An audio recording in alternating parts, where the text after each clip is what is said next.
saben, siempre estamos atentos a lo que siente y necesita la gente y estamos dispuestos a responder cuando sea necesario y dar las explicaciones que sean oportunas. Reconocemos que hemos debido hablar antes y explicar en detalles a todos ustedes lo que hemos encontrado en el Estado. No obstante, a 53 días de mi toma de posesión, es oportuno y necesario dirigirme a todo el pueblo dominicano para informarles y responder a sus necesidades. Este año, no cabe duda, está siendo uno de los más difíciles de nuestras vidas. La pandemia del coronavirus ha marcado el panorama económico mundial. Nadie estaba preparado para el impacto destructivo a gran escala sobre todas las economías y la vida de las personas. Las medidas sanitarias de distanciamiento físico y aislamiento social afectaron de forma sensible la economía cuando fueron paralizadas simultáneamente todas las actividades productivas. Simplemente recordemos que la gran mayoría de los países del mundo están sufriendo una recesión en el año 2020. Nunca antes se había registrado una crisis económica y de salud de tal magnitud en tan breve plazo y de manera simultánea. Como consecuencia, el bienestar general de la población se ha visto reducido de manera indiscriminada. Todos, absolutamente todos, hemos sufrido los efectos de la pandemia en la salud física, mental y económica. El sacrificio asumido por la población y el Estado es enorme. La economía dominicana tuvo una caída acumulada del 8.4% entre los meses de enero a agosto. Esto es una consecuencia directa de las medidas restrictivas para mantener bajo control la propagación de la pandemia. Esta caída ha afectado a los sectores más productivos del país, como son el turismo, transporte, comercio, construcción y manufactura local. La economía ha sufrido una importante crisis, pero la pandemia no es la única culpable. El país no olvida que durante muchos años el gobierno fue un instrumento de una corporación partidaria dedicada a convertir el patrimonio público en patrimonio privado. Entre patria y patrimonio, eligieron patrimonio. La máxima dirección del PLD instauró un régimen político dedicado a la corrupción y a la impunidad. Esta es la fecha en la que aún no completamos la real magnitud del daño causado, porque cada día encontramos cosas nuevas. Esta idea es compartida por la mayoría del pueblo dominicano y por gobiernos extranjeros. En el mes de marzo del 2019, el Departamento de Estado de los Estados Unidos dio a conocer en su informe sobre los derechos humanos la alta complicidad que tenía el gobierno de entonces con la corrupción y la impunidad. Nos podrán decir que la corrupción es difícil de erradicar porque depende de acciones individuales. Sin embargo, la impunidad es una acción política deliberada que se convirtió en un instrumento de gobernanza para garantizar seguir en el poder. Eso lo estamos cambiando. La Cámara de Cuentas, responsable de auditar, nunca ha auditado a fondo ni en serio a ninguna entidad pública. Le hemos solicitado que lo hiciera ahora, pero en ningún caso ha acudido. Esta Cámara de Cuentas responde a los intereses del PLD. Esta Cámara de Cuentas es parte de su blindaje y sus miembros ya deberían haber renunciado. Esa es la razón que nos llevó a ordenar a la Contraloría General de la República realizar auditorías en todas las instituciones públicas. Este organismo, que tenía años sin realizar auditorías, ya envió auditores a las principales instituciones del Estado. Esta estructura de impunidad establecida por el PLD la estamos desmantelando e inmediatamente tengamos los resultados de las auditorías, actuaremos. No obstante, en algunas instituciones las irregularidades son tan obvias que ya fueron depositadas en el Ministerio Público, como el caso de los 11.500 millones de pesos del contrato de excepción del hormigón asfáltico, entre otros expedientes. No podemos olvidar tampoco que la Unidad de Operaciones Estructuradas de Odebrecht, el Departamento de Sobornos, funcionaba desde la República Dominicana. Hoy sabemos que desde ese departamento se realizaron 62 pagos por 39 millones de dólares en sobornos realizados a la planta termoeléctrica Punta Catalina. Esos pagos, y proyectos de obras públicas no fueron incluidos en ninguna investigación o causa judicial hasta la fecha. El nuevo Ministerio Público ha informado que está investigando este caso. Como ven, fuimos azotados por la pandemia de la corrupción y la impunidad mucho antes de la propagación del coronavirus. La alta dirección del Partido de la Liberación Dominicana y funcionarios de la pasada administración responsables del mayor régimen de impunidad y corrupción no tienen autoridad moral para criticarnos.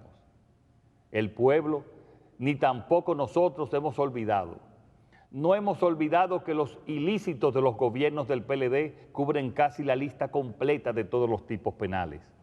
Este comportamiento ilegal involucraba de arriba hasta abajo a muchos en el gobierno y en el partido. Lo mejor que pueden hacer es guardar silencio mientras el pueblo habla, porque la diferencia es que este gobierno es honrado, ético, transparente y sobre todo escucha. Este presidente escucha, porque nosotros como humanos podemos cometer errores, pero siempre rectificaremos. Lo que aseguro es que no voy a tolerar ningún acto de corrupción en mi gobierno.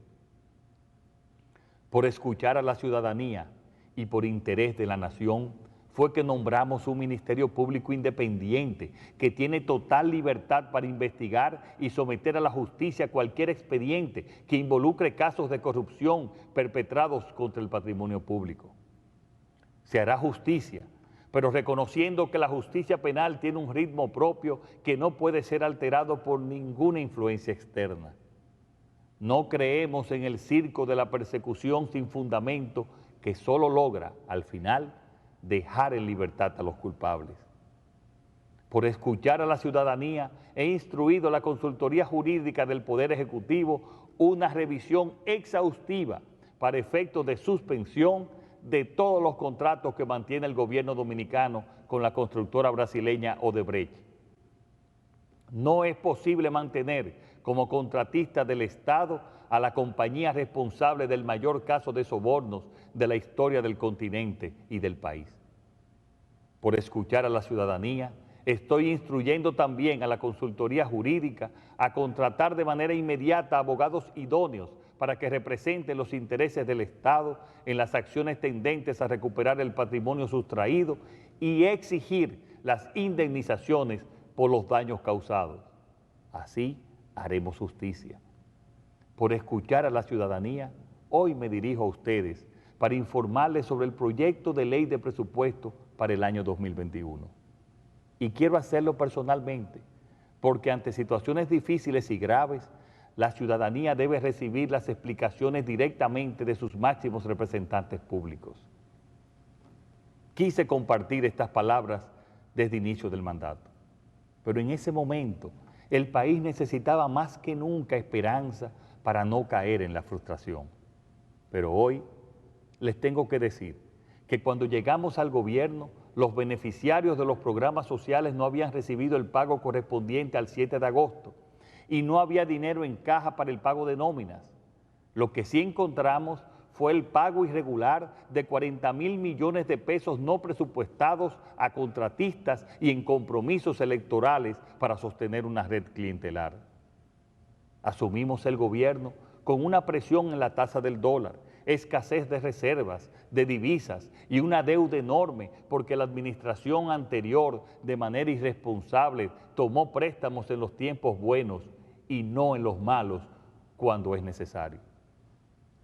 Y a todo ello se sumó la presión del COVID-19 sobre nuestros hospitales que los mantenía colapsados, según dijo el director saliente del Servicio Nacional de Salud. Debido a estos obstáculos, nos vimos en la obligación de recurrir a créditos extraordinarios del Banco de Reservas y a la emisión de bonos soberanos para lograr pagar los programas sociales y extenderlos hasta diciembre, pagar nóminas y hacer frente a la pandemia y controlarla. La situación es compleja y el gobierno se enfrenta a la decisión presupuestaria más dura de los últimos años, porque estamos en medio de la situación económica más difícil en 60 años. Y debe ser el presidente, su presidente, quien ofrezca las explicaciones y haga frente a la situación, quien asuma la responsabilidad y el liderazgo. Lo dije antes de ser elegido, no voy a engañar, ni mentir, ni ocultar la realidad a la sociedad dominicana. Los dominicanos tienen que conocer la verdad, conocer los motivos y saber cómo el gobierno va a enfrentar esta situación. Es el momento de la buena política, de los cambios, de ofrecer propuestas y de llevarlas adelante, de ofrecer soluciones y un horizonte de esperanza en el futuro inmediato. Por eso hoy me dirijo a ustedes. Quiero recordar que estamos a 8 de octubre. Hace tan solo un mes y medio yo no había asumido el cargo y no se había formado el gobierno. En menos de 2 meses, el gobierno ha tenido que formarse, renovar sus cargos y hacer frente a todas las urgencias derivadas de la pandemia. Se han tenido que preparar en pocas semanas 2 presupuestos en medio de la mayor urgencia, uno complementario y el correspondiente al año 2021. Hemos tenido que empezar de cero. Estábamos obligados por ley a presentar un proyecto de presupuesto antes del 1 de octubre y así lo hicimos. Proyectamos todas las alternativas posibles y ahora tomaremos la decisión sobre qué camino escoger. Como saben, este es el proyecto más importante para un gobierno, pues marca como ningún otro la hoja de ruta que se quiere perseguir, los objetivos que se buscan a corto y largo plazo, y las inversiones y gastos prioritarios para el país. En definitiva, se fijan los objetivos económicos y sociales de un gobierno. Nuestro proyecto de presupuesto da prioridad a los servicios de salud, educación y de protección social. Esta es la prioridad. Este presupuesto nace en un contexto de dificultades derivadas de la pandemia mundial que estamos sufriendo, pero también de la mala planificación de gasto e inversión del gobierno anterior. Esta crisis sanitaria los sorprendió porque no hicieron su tarea.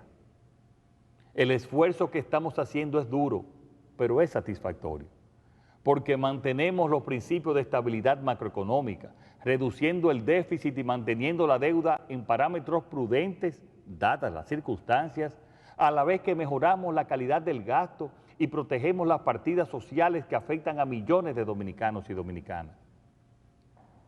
Hemos controlado la pandemia, estamos colocando las bases de un crecimiento económico sano y rescatamos y ayudamos a todos los ciudadanos y empresas de nuestro país. En medio de esta difícil situación, hemos podido incrementar las reservas internacionales brutas en un 58%. Al mes de julio, el país contaba con unos 6.689 millones de dólares en reservas, mientras que al mes de septiembre alcanzamos los 10.552 millones de dólares, mandando un mensaje claro: este es un gobierno que te ayuda, que está a tu lado y en el que se puede confiar. ¿Y cómo hacemos todo esto? Mejorando los ingresos y mejorando el gasto, y siendo rigurosos y realistas con el dinero del pueblo dominicano. En términos de ingreso y producto de la desaceleración económica que produjo el COVID-19, la estimación base para las recaudaciones de impuestos de la DGI y la DGA alcanzaría los 628.000 millones de pesos. Estamos hablando de una cifra por debajo de lo recaudado en el 2019, por lo que se hace necesaria la implementación de una serie de acciones de política fiscal destinadas a incrementar los ingresos del gobierno, como por ejemplo, aumentar las recaudaciones fiscales por encima de la estimación base y los ingresos del Estado provenientes de la Tesorería Nacional o potenciar la venta de activos.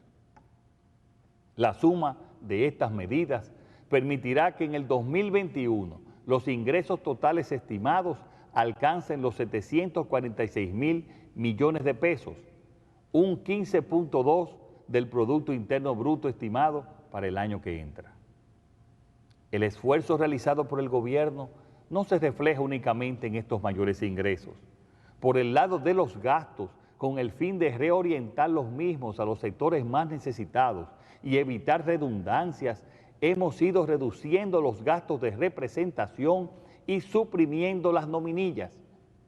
Hemos eliminado costosas estructuras del Estado, reduciendo direcciones generales, decenas de subdirecciones, organismos prescindibles como el despacho de la primera dama, el FONPER, la OISOE, la CDEE, Procomunidad y funcionando otras como el CEA y Bienes Nacionales.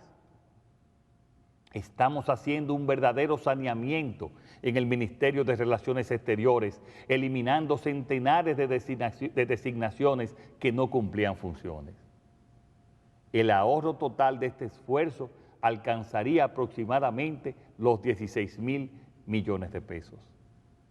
Estamos conscientes que somos nosotros, el gobierno, los que tenemos que apretarnos los cinturones. Por eso, desde hace 2 semanas y durante los próximos 2 meses, un grupo de especialistas de los Ministerios de Economía y Presidencia están revisando cada cuenta de gastos del gobierno para confirmar su pertinencia y asegurarse de eliminar gastos de representación, viajes y asignaciones excesivas de combustibles para adecuar el presupuesto del 2021. El primero en dar el ejemplo será el presidente de la República, eliminando sus gastos de representación. En este presupuesto hay 16 ministerios que sufrirán reducciones en sus asignaciones de gastos con relación a la que tenían en el presupuesto original del 2020. Inclusive, existen 3 ministerios que presentan recortes en su asignación con relación a su ejecución del 2019. En este presupuesto, mantenemos el compromiso nacional del 4% para la educación y se incrementan las partidas de los ministerios de Salud Pública, Obras Públicas, Interior y Policía, Agricultura y Mujer.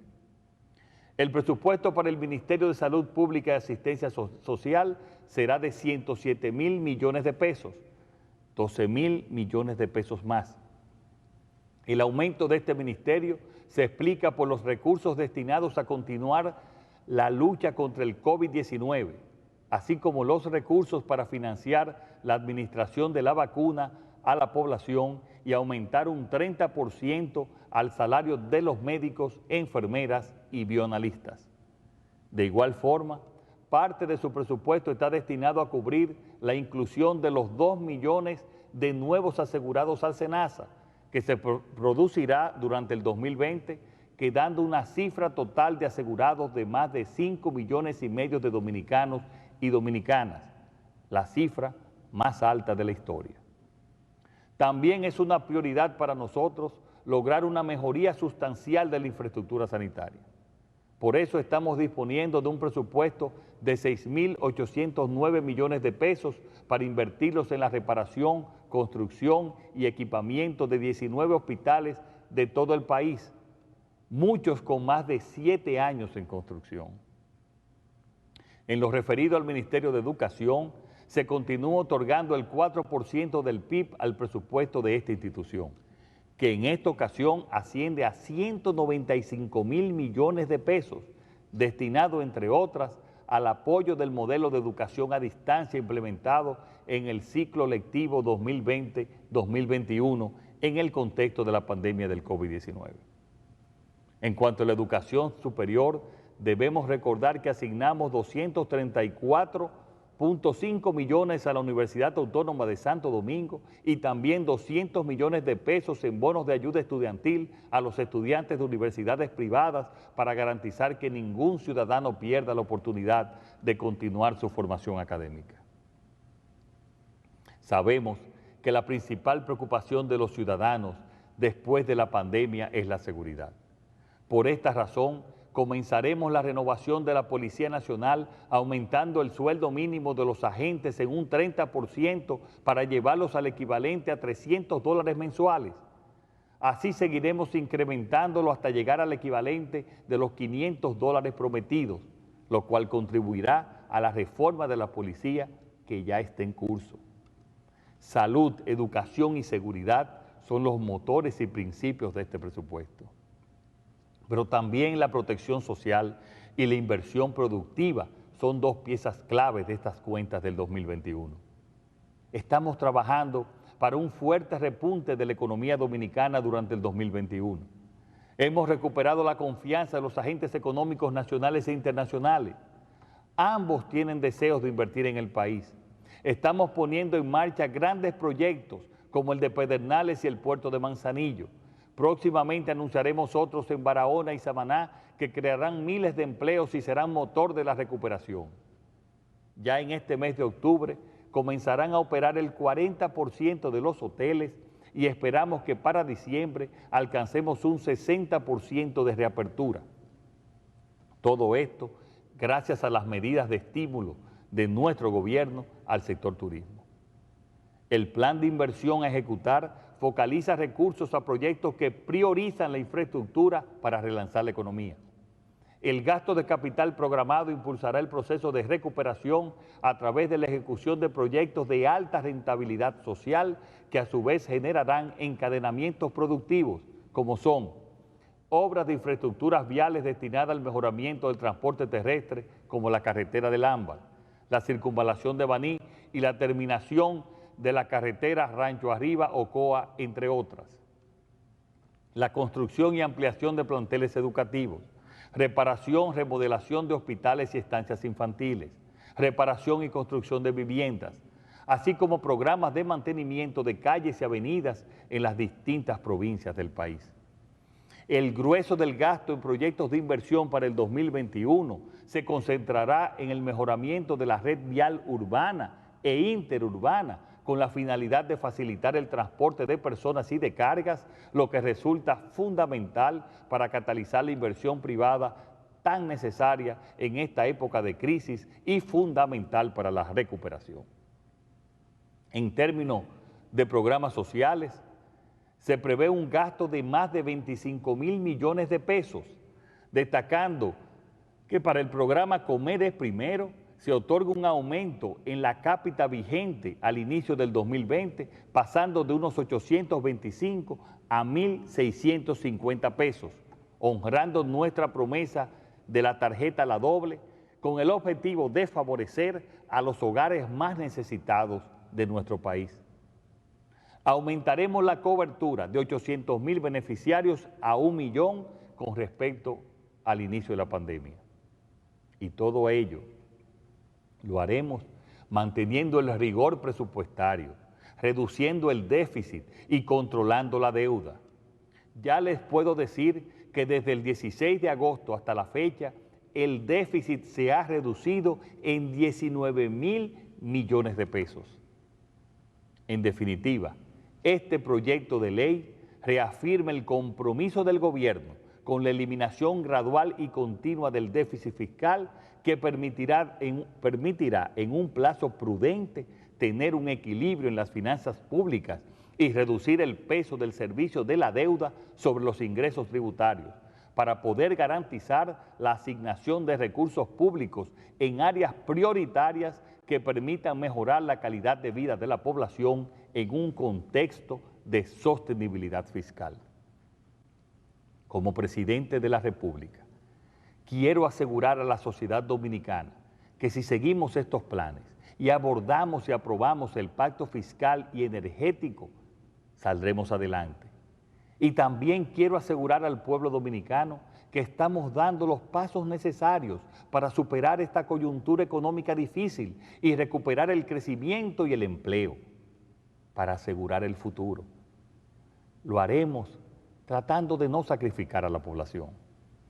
Por eso estamos realizando un profundo esfuerzo de reducción de gastos, revisando partida por partida. Y además, en el día de ayer, alcanzamos un acuerdo con el sector financiero y la empresa minera Barrick Gold para recibir adelantos de sus compromisos con el Estado que nos permitirá disponer de los recursos equivalentes a las nuevas medidas impositivas propuestas en el proyecto de ley de presupuestos. Esto nos permite anunciar ahora que procederemos a enviar al Congreso de la República la adenda necesaria para modificar el proyecto de presupuesto 2021, retirando todos los nuevos impuestos propuestos para discusión. Pueblo dominicano, esto significa que para el año 2021 no tendremos nuevos impuestos. No obstante, tenemos que recordar que la Ley de Estrategia Nacional de Desarrollo exige un pacto eléctrico y un pacto fiscal que debieron realizarse hace 7 años. Es urgente y necesario, ante la situación actual, cumplir con esa ley y comenzar a discutirlos ahora. Por ello, convoco al Consejo Económico y Social para que empiece la discusión de ambos pactos a partir del 26 de octubre próximo y que, en un plazo no mayor de 6 meses, después de concluidos y consensuados, sean convertidos en reformas aplicables en el año 2022. Estos pactos son esenciales para la sostenibilidad de las finanzas públicas y poder, entre todos, decidir el país que queremos. Recuperaremos la capacidad de crecimiento económico, pero ahora, con este gobierno, con calidad del gasto público, transparencia y honestidad que nos permitirá reducir la pobreza, combatir la desigualdad y generar un verdadero desarrollo humano. Ahora toca garantizar lo fundamental, lo esencial para las personas, arrimar todos el hombro y salir adelante, y les aseguro que así será. Muchas gracias y que Dios bendiga al pueblo dominicano.